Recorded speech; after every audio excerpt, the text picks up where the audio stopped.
So hello everyone, welcome back to my YouTube channel. आज की video Hindustan और पाकिस्तान के बीच जो भी तनावपूर्वक समय रहा है उस टॉपिक के ऊपर है ये वीडियो। तो हम ज़्यादा समय ना लेते हुए वीडियो को स्टार्ट करते हैं कि क्या आप जानते हैं कि साल 1947 में जब पाकिस्तान और हिंदुस्तान अलग अलग हुए थे, तब एक समय ऐसा भी था जब पाकिस्तान आर्थिक रूप से और सामाजिक रूप से भारत से आगे निकल रहा था। मैं मजाक नहीं कर रहा हूं और मैं यहाँ भावनाओं की भी बात नहीं कर रहा हूं। मैं यहाँ आंकड़ों और इतिहास की बात कर रहा हूं, जो कि साल 1960 से लेकर 1980 के बीच पाकिस्तान की आर्थिक गाड़ी भारत से काफ़ी तेज चल रही थी। पाकिस्तान में रोजगार की स्थिति भारत से बेहतर थी और वहाँ बेरोजगारी भी कम थी। दूसरी तरफ भारत के नौजवान नौकरियों के लिए इधर से उधर भटक रहे थे। पर आपको जानकर हैरानी होगी कि साल 1970 के दशक में भारत के लोगों की औसत जीवन प्रत्याशा भारत के लोगों से लगभग 5 साल ज़्यादा थी।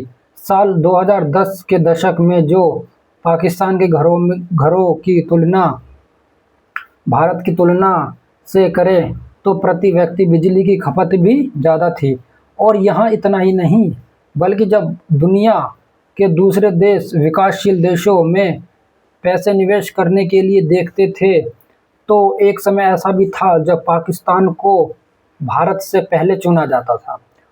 सबसे हैरान करने वाली बात यह है कि साल 1960 से 2008 के बीच के 49 साल के लगभग 35 साल ऐसे रहे जब पाकिस्तान के प्रति व्यक्ति आय भारत से ज़्यादा हुआ करती थी। और हाँ, आपने बिल्कुल सही सुना, करीब 35 साल तक पाकिस्तान का एक आम आदमी औसतन भारत के एक आम आदमी से ज़्यादा कमा रहा था। और जब दोनों देशों की आय की तुलना करें तो लगभग बराबर होती थी। तब भी दोनों देश के बीच का अंतर बहुत ज़्यादा नहीं था। लेकिन आज कहानी पूरी तरह बदल चुकी है। आज भारत पाकिस्तान से आर्थिक रूप से बहुत आगे निकल चुका है और भारत की अर्थव्यवस्था पाकिस्तान से कई गुना बड़ी हो चुकी है। भारत की प्रति व्यक्ति आय भी पाकिस्तान से काफ़ी ज़्यादा है। भारत के कई राज्य ऐसे हैं जिनकी प्रति व्यक्ति आय पाकिस्तान से आगे निकल चुकी है। अगर सिर्फ महाराष्ट्र की अर्थव्यवस्था की बात किया जाए तो उसका आकार भी पाकिस्तान की अर्थव्यवस्था के आसपास या उससे ज़्यादा हो चुका है, depending on the major and year. Bharat के पास विदेश मुद्रा भंडार भी पाकिस्तान से कई गुना ज़्यादा है। वहीं पाकिस्तान अब भी ये नहीं जान पा रहा है कि भारत और पाकिस्तान से आगे क्यों है। असल सवाल यह है कि जो पाकिस्तान कभी कई दशकों तक भारत से आगे चल रहा था, आखिर वही पाकिस्तान आज भारत से इतना पीछे कैसे रह गया। और इस सवाल का जवाब जानने के लिए हमें वापस जाना पड़ेगा 1947 के समय में, बंटवारे के दौर में। जब हिंदुस्तान और पाकिस्तान अलग हो रहे थे, तब मोहम्मद अली जिन्ना के नेतृत्व में पाकिस्तान एक अलग देश के रूप में अस्तित्व में आया। लेकिन जब एक घर बढ़ता है तो सिर्फ ज़मीन नहीं बढ़ता, संसाधन बढ़ते हैं, कारखाने बढ़ते हैं, बैंक बढ़ते हैं, फौज बढ़ती है और सबसे बड़ी बात व्यवस्था बढ़ती है। बंटवारे के समय ब्रिटिश सरकार भारत में लगभग 921 बड़े कारखाने थे, जिनमें से पाकिस्तान के हिस्से में केवल 34 आए। यानी पाकिस्तान को सबसे कम औद्योगिक आधार मिला। उस समय पाकिस्तान के पास खेती की ज़मीन ज़रूर थी, खासकर पंजाब और सिंध के ऐसे इलाके जहां नहरों के जरिए सिंचाई की अच्छी व्यवस्था थी। लेकिन समय ये थी कि खेत पाकिस्तान के पास थे, जबकि बहुत सी प्रोसेसिंग इंडस्ट्रीज भारत में रह गई थी। इससे एक आसान उदाहरण से समझिए, गेहूं पाकिस्तान के खेत में पैदा हो सकता था, लेकिन आटा बनाने वाली मीलें भारत में थी। कपास पाकिस्तान में पैदा होती थी, लेकिन कपड़ा बनाने की बड़ी मिलें भारत में थी। पूर्वी पाकिस्तान में जूट की बड़ी पैदावार होती थी, लेकिन जूट की बहुत सी बड़ी मिलें भारत के पश्चिम बंगाल में थी। यानी कच्चा माल एक तरफ था और उसे तैयार उत्पाद में बदलने वाली इंडस्ट्री कैपिटलिटी दूसरी तरफ। 14 और 15 अगस्त 1947 की रात जब सीमा खींची गई तो सिर्फ इंसान ही अलग नहीं हुए, सप्लाई चेन भी टूट गई। सबसे पहले जो सामान एक जगह से दूसरी जगह बिना किसी अंतर्राष्ट्रीय सीमा के जो जा रहा था, अब उसके बीच एक नई सीमा खड़ी हो गई चुकी थी। पाकिस्तान के सामने सामान की कमी की समस्या आई। कपड़ा, कागज, चीनी और दूसरे औद्योगिक उत्पादों की सप्लाई को एक नए सिरे से बनाना पड़ा। दूसरी तरफ भारत को भी नुकसान हुआ, क्योंकि भारतीय उद्योगों का एक बड़ा बाजार अचानक अलग देश में चला गया। लेकिन लंबी अवधि में ज़्यादा फायदा उस देश को हुआ जिसके पास सिर्फ कच्चा माल नहीं बल्कि उसे तैयार उत्पाद बदलने की क्षमता भी थी। क्योंकि आर्थिक दुनिया का एक सामान्य नियम है, कच्चा माल बेचने वाले को कम मूल्य मिलता है, लेकिन उसी कच्चे माल को प्रोसेसिंग करके तैयार उत्पाद बेचने वाले ज़्यादा वैल्यू कैपिटल कैप्चर करता है। और अब बात करते हैं बैंकिंग व्यवस्था की। बंटवारे से पहले ब्रिटिश भारत के बैंकिंग और व्यापारिक ढांचे में हिंदू और सिख कारोबारी समुदाय की बड़ी भूमिका थी। कई ऐसे बैंक और कारोबारी संस्थान थे जिनकी शाखाएं उन क्षेत्रों में थी जो बाद में पाकिस्तान का हिस्सा बने। लेकिन जैसे जैसे सांप्रदायिक तनाव बढ़ा और बंटवारा नज़दीक आया, कई कारोबारी और बैंक अपने मुख्यालय तथा संस्थानों को भारत की तरफ ले गए। इसका सीधा असर पाकिस्तान की नई अर्थव्यवस्था पर पड़ा। एक नया देश बनाना था, करोड़ों लोग थे, लेकिन उनके पास मजबूत बैंकिंग इंफ्रास्ट्रक्चर तैयार व्यवस्था में नहीं थी। अब यहाँ आता है कि बंटवारे के इतिहास का एक बेहद चर्चित अध्याय। 55 करोड़ रुपए का मामला। बंटवारे के समझौते के अनुसार ब्रिटिश भारत की संपत्तियों और नकदी का एक हिस्सा पाकिस्तान को दे देना था। पाकिस्तान को कुल 75 करोड़ रुपए मिलने थे, जो इसमें से 20 करोड़ रुपए पहले ही दे चुके थे, लेकिन बाकी 55 करोड़ रुपए पर विवाद खड़ा हो गया। क्यों?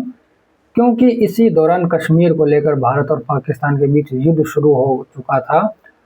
भारत के कुछ नेताओं का आशंका थी कि अगर पाकिस्तान को यह पैसा दिया गया तो वे पैसा युद्ध में इस्तेमाल हो सकता है।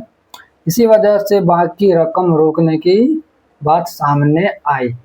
लेकिन दूसरी तरफ यह भी तर्क रखा गया कि बंटवारे के समझौते के अनुसार पाकिस्तान को ये रकम मिलनी ही चाहिए। भारतीय रिजर्व बैंक की तरफ से ये भी सरकार को भुगतान संबंधी प्रतिक्रिया पूरी करने की बात कही गई थी। और फिर इस कहानी में महात्मा गांधी की भूमिका सामने आती है। जनवरी 1948 में गांधी जी ने दिल्ली में अनशन शुरू किया। उनकी मांगों और अनशन के कारणों में भारत पाकिस्तान के बीच हुए समझौते को लागू करना भी एक महत्वपूर्ण विषय था। आखिरकार भारत सरकार ने पाकिस्तान को बाकी 55 करोड़ रुपए देने का फैसला किया। इससे कुछ ही दिनों बाद 30 जनवरी 1948 को महात्मा गांधी जी की हत्या कर दी गई। नाथूराम गोडसे ने अपनी अदालत में दिए गए बयान में 55 करोड़ रुपए के मुद्दे का भी उल्लेख किया था। इसलिए 55 करोड़ रुपए का मामला भारत पाकिस्तान संबंधों के शुरुआती इतिहास का एक बेहद संवेदनशील और विवादित अध्याय बन गया। लेकिन बंटवारे की सबसे बड़ी कीमत सिर्फ पैसा या संपत्ति में नहीं चुकाई गई, सबसे बड़ी कीमत इंसानों ने चुकाई। अनुमान के अनुसार लगभग 1 करोड़ से ज़्यादा लोग घर छोड़कर भारत से पाकिस्तान और पाकिस्तान से भारत चले गए। लाखों लोग हिंसा में मारे गए, कई लोग अपने घर तक नहीं पहुंच सके। जो लोग किसी तरह नई जगह पहुंचे, उन्होंने अपने साथ सिर्फ सामान नहीं लाया, वे अपने साथ अपने पुराने शहरों की यादें लेकर आए। लाहौर की गलियां, कराची के बाजार, ढाका की यादें, दिल्ली, अमृतसर और लखनऊ के पुराने घर आज भी भारत और पाकिस्तान की कई पीढ़ियों अपने दादा दादी और नाना नानी से बंटवारे की कहानियां सुनती है। लेकिन अब सवाल ये है कि बंटवारे के समय दोनों देशों की राजनीति राहें अलग क्यों हुई? यही है असली कहानी की शुरुआत होती है। भारत ने अपेक्षाकृत जल्दी अपना संविधान तैयार किया। संविधान सभा ने लगभग 3 वर्ष में संविधान तैयार किया और 26 जनवरी 1950 को भारत गणराज्य बना। इसके बाद 1951-52 में भारत ने अपना पहला चुनाव कराया और सबसे महत्वपूर्ण बात ये थी कि भारत ने शुरुआत से ही सार्वभौमिक वयस्क मताधिकार को अपनाया, यानी अमीर हो या गरीब, पढ़ा लिखा हो या अनपढ़, पुरुष हो या महिला, हर वयस्क नागरिक को वोट देने का अधिकार मिला। उस समय दुनिया के कई लोगों को यह फैसला बहुत बड़ा और जोखिम भरा लग रहा था, क्योंकि भारत की बड़ी आबादी उस समय अशिक्षित थी।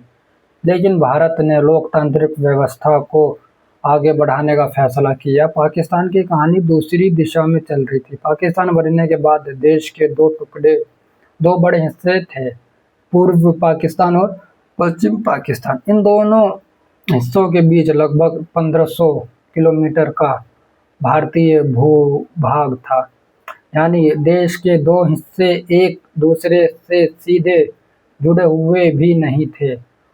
और सबसे बड़ी समस्या जनसंख्या में असंतुलन की थी। पूर्व पाकिस्तान में बंगाली आबादी बहुत बड़ी थी।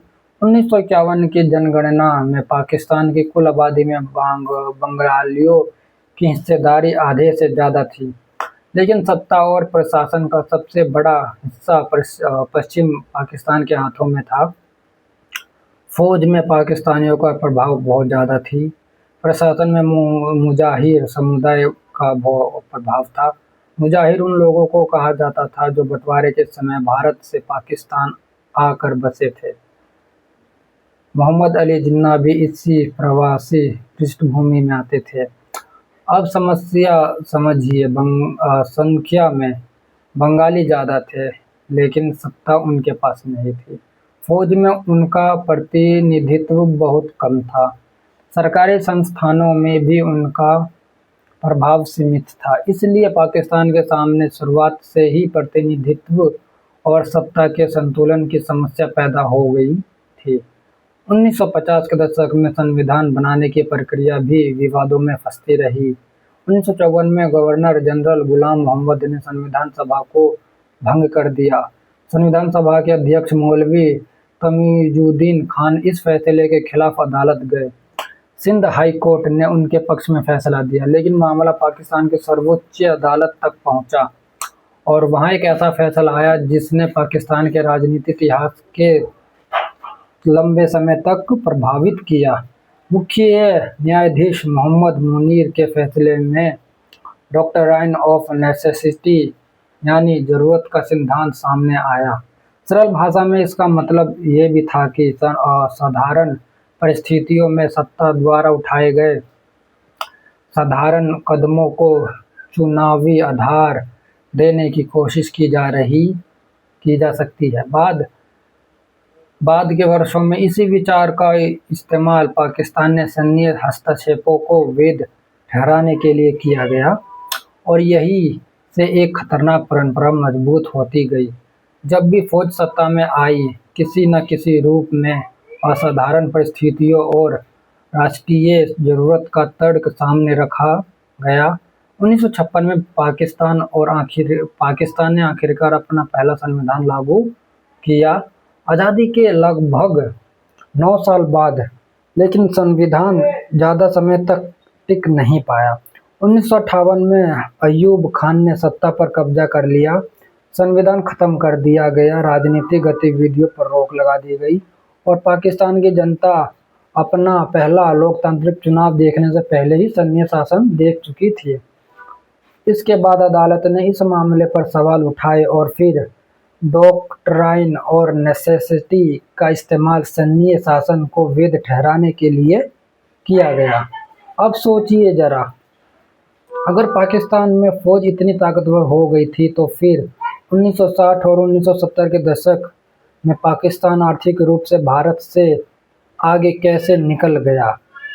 यही इस पूरी कहानी का सबसे महत्वपूर्ण हिस्सा है।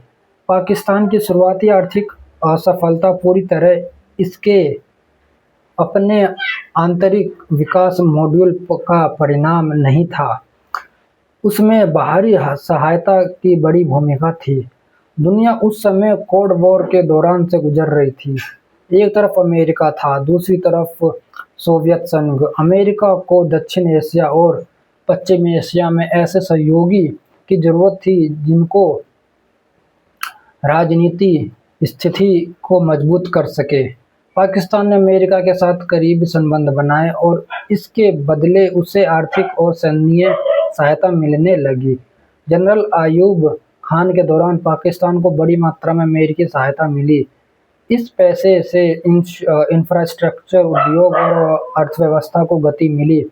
पाकिस्तान की विकास दर बढ़ी, शहरों में उद्योग बढ़े, बिजली की उपलब्धता बढ़ी और इस वजह से उस समय पाकिस्तान भारत से ज़्यादा तेज और आर्थिक विकास करता दिखाई दिया।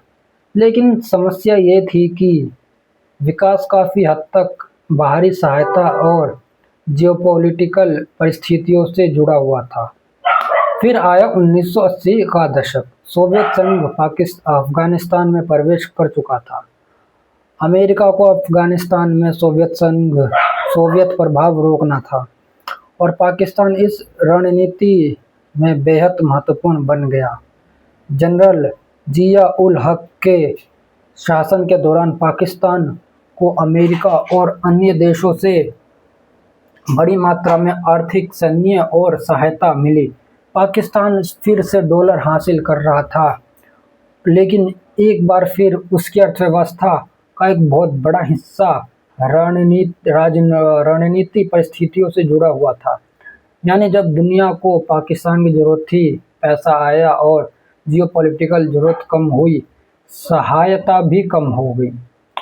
उसके बाद 1990 के दशक में पाकिस्तान को आर्थिक और राजनीतिक समस्या का सामना करना पड़ा और 1999 में जनरल परवेज मुशर्रफ ने सत्ता पर कब्जा कर लिया। फिर 2001 के बाद अमेरिका को आतंकवाद के खिलाफ युद्ध में पाकिस्तान की जरूरत पड़ी और एक बार फिर पाकिस्तान और आर्थिक और सैन्य सहायता मिली। यानी पाकिस्तान के इतिहास में बार बार एक पैटर्न दिखाई देता है। जब बाहरी ताकतों को पाकिस्तान की ज़रूरत होती थी तो पाकिस्तान को पैसा मिलता है और जब वह ज़रूरत ख़त्म हो जाती थी तो सहायता कम हो जाती थी। इससे आप एक आसान उदाहरण से समझिए। मान लीजिए कि दो लोग अलग अलग इंजन हैं। एक व्यक्ति को बाहर से बार बार पेट्रोल मिलता है, दूसरे व्यक्ति को धीरे धीरे अपना इंजन बनाता है और खुद कमाता है। पहले व्यक्ति की गाड़ी शुरुआत में बहुत तेज दौड़ सकती है, लेकिन अगर बाहर से पेट्रोल आना बंद हो जाए तो समस्या शुरू हो जाएगी। दूसरी व्यक्ति की गाड़ी शुरुआत में धीमी होती है, लेकिन उसका इंजन उसका अपना होगा। भारत की आर्थिक कहानी कुछ ऐसा ही थी।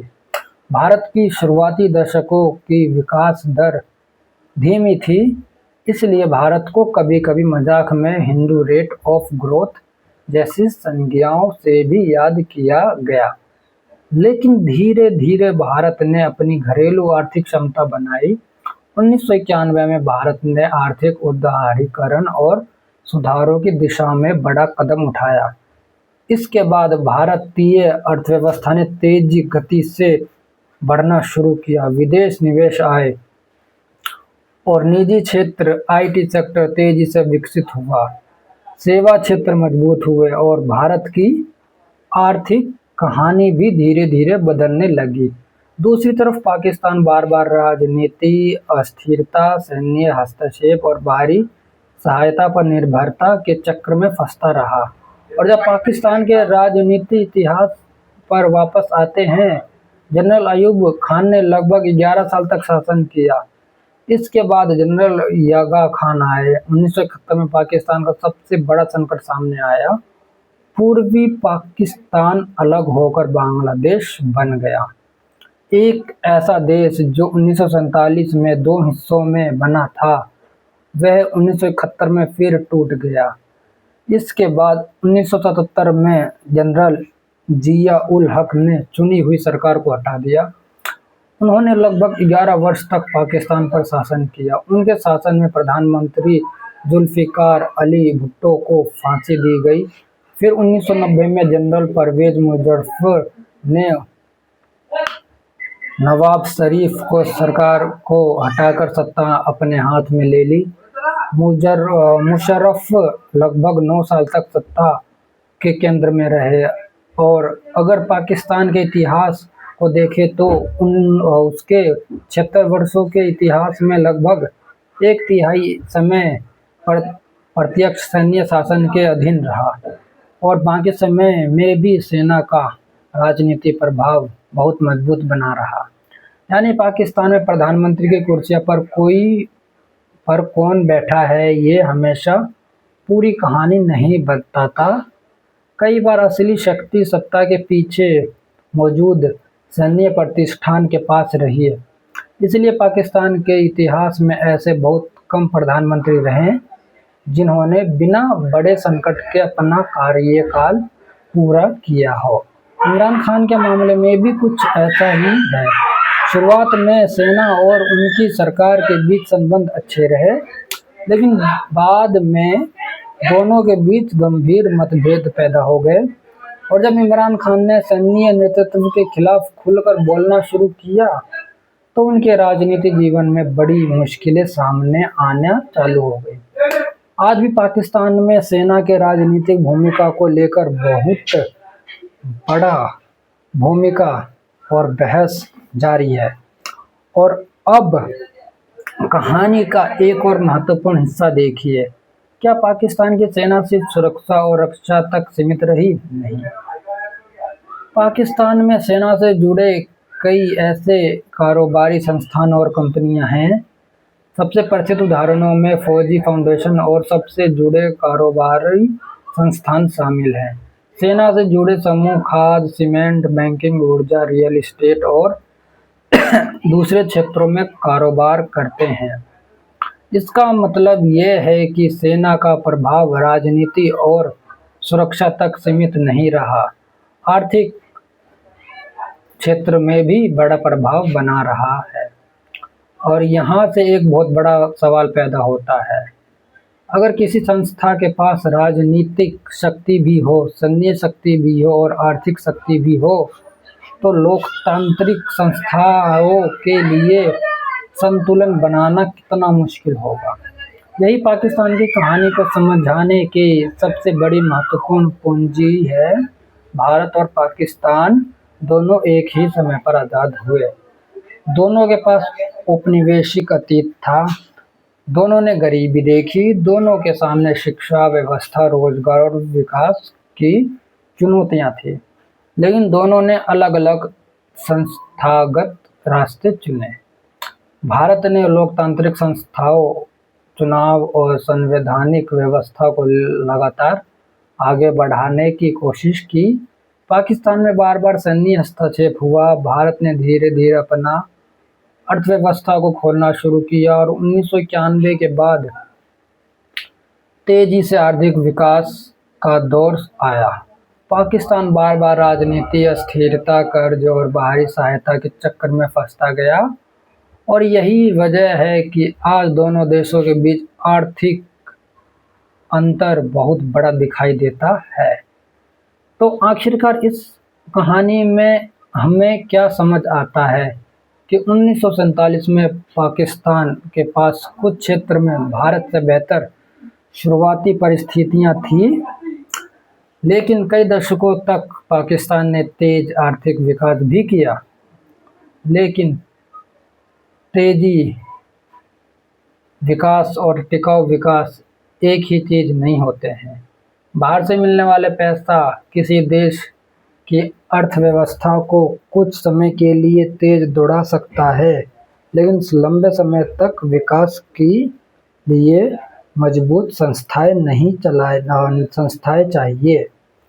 मजबूत लोकतांत्रिक चाहिए, शिक्षा चाहिए और व्यवस्था चाहिए, स्वास्थ्य चाहिए, उद्योग चाहिए, निवेश चाहिए और सबसे ज़रूरी एक ऐसी व्यवस्था चाहिए जिसमें सत्ता किसी एक संस्था के हाथ में पूरी तरह केंद्रित ना हो।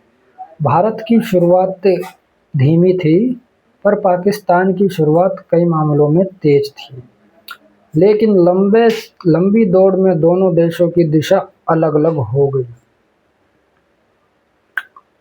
एक ने धीरे-धीरे अपना इंजन मजबूत किया, दूसरा बार-बार बाहर से मिलने वाले ईंधन पर निर्भर रहा। और जब हम दोनों देशों को देखते हैं तो हमें सिर्फ ये नहीं देखना चाहिए कि कौन आगे है और कौन पीछे। हमें ये भी देखना चाहिए कि दोनों देशों ने पिछले 75 वर्ष से ज़्यादा वर्षों में कौन से फैसले लिए और उन फैसलों के लिए भविष्य को कैसे बदल दिया। क्योंकि किसी भी देश की किस्मत सिर्फ उसके आस-पास मौजूद ज़मीन, आबादी या प्राकृतिक संसाधनों से तय नहीं होती है, उनकी किस्मत उसकी संस्थाओं से तय होती है। तो हम मिलते हैं आपको अगले नेक्स्ट वीडियो में। वीडियो कैसा लगा आपको सब्सक्राइब करके ज़रूर बताइएगा और लाइक कर दीजिएगा। तो हम मिलते हैं आपको अगले नेक्स्ट वीडियो में। जब तक के लिए इस वीडियो को नहीं ख़त्म करते हैं। Bye bye.